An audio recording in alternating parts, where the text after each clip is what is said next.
అందరికీ నమస్కారం. ఒక చిన్ని కవిత. అంశం కొండగట్టు అంజన్న. అంజనీ తనయుడు అభయస్వరూపుడు, అంజనీ తనయుడు అభయస్వరూపుడు, కోటి కాంతులతో కొలువైనాడు కొండగట్టు మీద, కోటి కాంతులతో కొలువైనాడు కొండగట్టు మీద. కోరిన కోరికలు తీర్చే కొండంత దేవుడు భక్తుల హృదయమందు చేరి బతుకుల నిండా వెలుగులు పూయించే సింధూర పూజ్యుడు.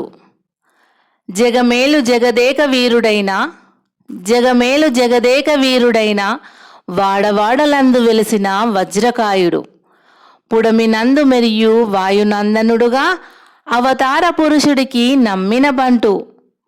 నింగి నేలనంతా అవలీలగా కదులుతూ సీతమ్మ తల్లి జాడ వెతికి, నింగి నేలనంతా అవలీలగా కదులుతూ సీతమ్మ తల్లి జాడ వెతికి శ్రీరామచంద్రమూర్తి వెంట నడిచిన అంతులేని ధైర్యప్రదాత, శ్రీరామచంద్రమూర్తి వెంట నడిచిన అంతులేని ధైర్యప్రదాత.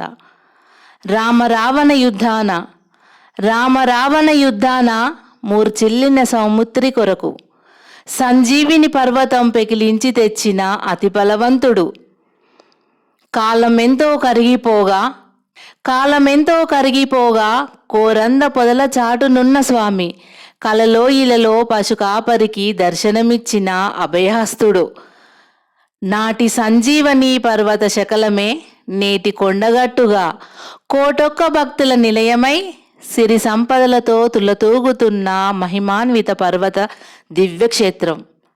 పూలు పత్రులతో నిండు పూజలతో, పూలు పత్రులతో నిండు పూజలతో నిత్య మంగళహారతుల వెలుగులలో పరమశివుని అంశనే చిరకాల చిరంజీవిగా నిజ దర్శనమిస్తున్న శంఖచక్రధారుడు కొండగట్టు అంజన్న.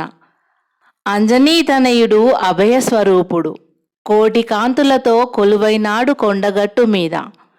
ధన్యవాదములు.